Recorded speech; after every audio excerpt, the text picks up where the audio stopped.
Ықыластуулук 22. Абу Саид Худри радиаллаху анхудан риваят.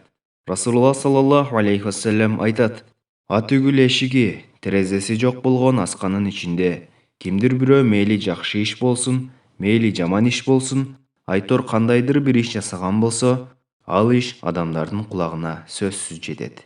Абу Саид Худри радиаллаху анхудан риваят. Расулулла саллаллаху алейхи вассалам айтат: Ат үгүл эшиги, терезеси жок болгон асканын ичинде кимдир бирөө мейли жакшы иш болсун, мейли жаман иш болсун, айтор кандайдыр бир иш жасаган болсо, ал иш адамдардын кулагына сөзсүз жетет.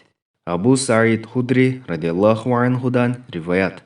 Расулулла саллаллаху алейхи вассалам айтат: Ат үгүл эшиги, терезеси жок болгон асканын ичинде кимдир бирөө мейли жакшы иш болсун, мейли жаман иш болсун, айтор кандайдыр бир иш жасаган болсо, ал иш адамдардын кулагына сөзсүз жетет.